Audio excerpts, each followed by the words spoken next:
Barka da kasancewa da ni a bidiyon mu na wannan mako inda zamu kera wannan kyakkyawan decoration. So za ku yi amfani da shi wurin ƙawata gidajen ku, ɗakuna har ma da shagunan. So wannan shine abin da zamu kera a wannan mako. So idan kai sabon zuwa ne a YouTube channel mai suna Arewa Fasaha to ka danna subscribe, kuma bidiyon mu na wannan mako ya burge ka to ka ba mu like. Bari mu fuskanci aikin mu na wannan mako.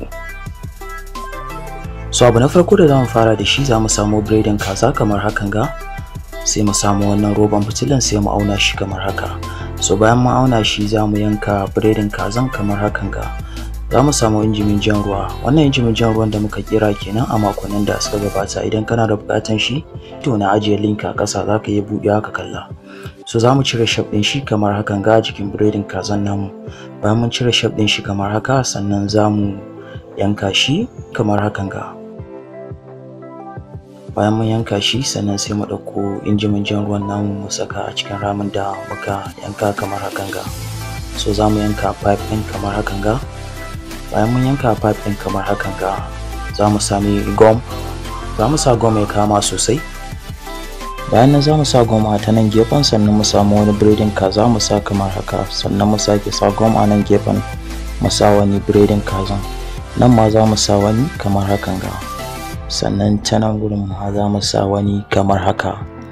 So bayan mun sa shi kamar hakan ga, nan ma za mu sake sa wani kamar haka. Sannan kuma za mu sa wani a saman shi kuma kamar hakan ga. Sannan za mu sake sa kuma wani a saman wannan kuma da muka sa kamar dai haka.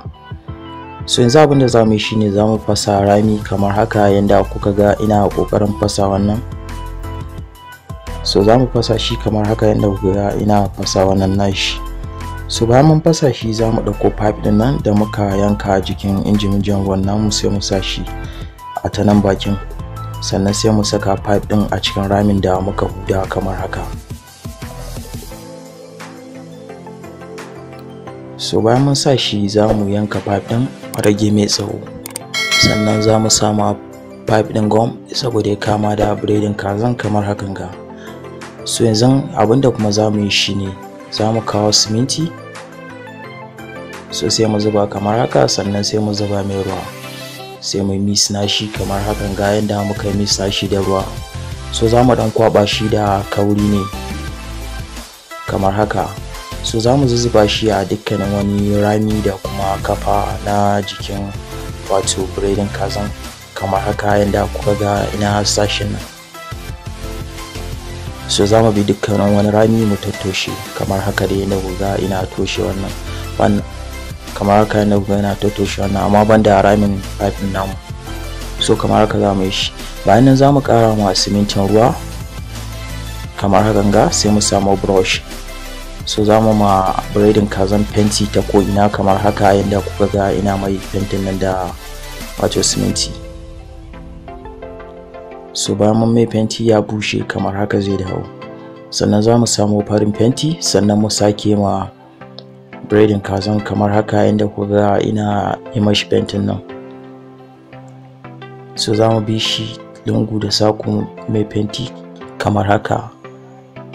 Wow! So yanzu abin da za mu yi shine bayan mun gama ma biredin kazan namu fenti, za mu ɗauko wannan roban fitilan kamar haka yanda kuke gani. So wannan ramin bari in toshe mana shi da gum kamar haka.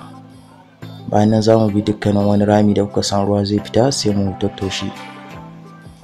So wannan kuma robobin da suke ta ciki zan babballa mana su kamar haka yanda kuka ga ina babballa su nan.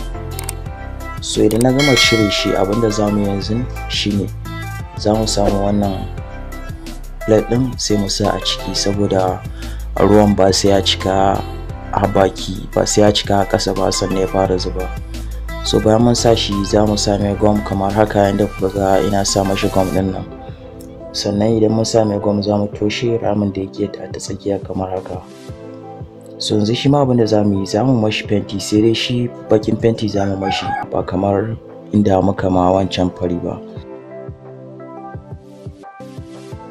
So yanzu za mu sa mai gum sai mu sa shi a jikin biredin nan kazan namu kamar haka. So bayan mun sa shi kamar hakan ga, za mu sake samu wani roba. Wannan roban bulb ne, za ku iya samu shi a jikin bulb.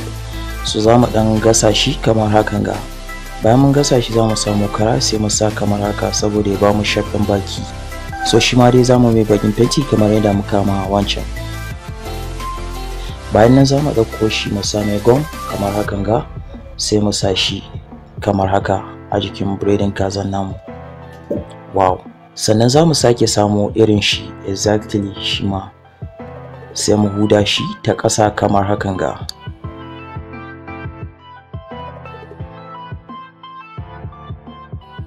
So bayan mun huda shi za mu rage pipe ɗin namu kamar haka, sai mu sa mai gum sannan sai mu sa shi a ta sama shi ma kamar haka. Bayan mun sa shi kamar haka za mu samu wannan roban ne mu kulle bakin pipe ɗin namu saboda kada dutsen da za mu sa ya rufe shi. So za mu samu dutse kamar hakan ga. So dutsen kwalta ne, irin dutsen da ake titi da shi.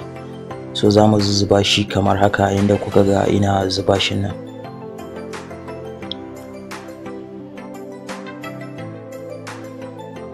So za mu zuba shi ta ko'ina kamar haka. So shi ma roban mu na ƙasa za mu same baki kamar hakan ga saboda fitar da ruwa.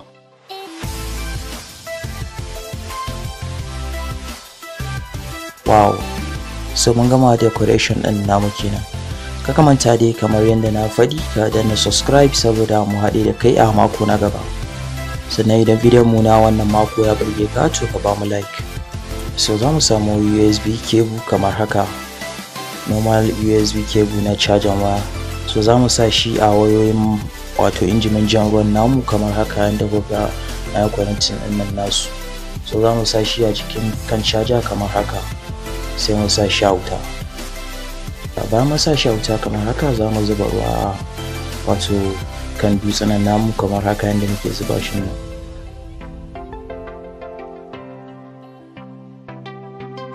Wow!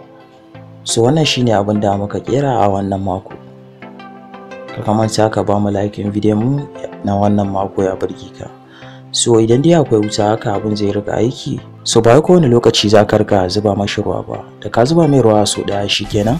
Har kowane lokaci inda akwai wuta abin zai ta aiki kamar hakan ga, wanda motan zai rika jan ruwan yana kai ma wato roban namu na sama. Shi kuma na saman idan ya cika zai fara zuba mana na biyu din kuma zai ringa zuba ma na uku, sannan kuma na ukun zai sake dawo da ruwan daidai daga inda ruwan ya fara tafiya zuwa sama. So anan muka kawo ƙarshen bidiyon mu na wannan mako inda muka kera wannan kyakkyawan decoration din. So idan kana so ka kasance da ni a mako na gaba to ka danna subscribe saboda idan mun saki sabon bidiyo kai tsaye so kai zuwa wayanka. Sannan bidiyon mu na wannan mako ya burge ka to ka ba mu like, sannan zan so a ce ka ajiye mun comments naka akan mu ci gaba da kera abubuwa kamar da irin haka. Sai na ga ku a mako na gaba. Nagode.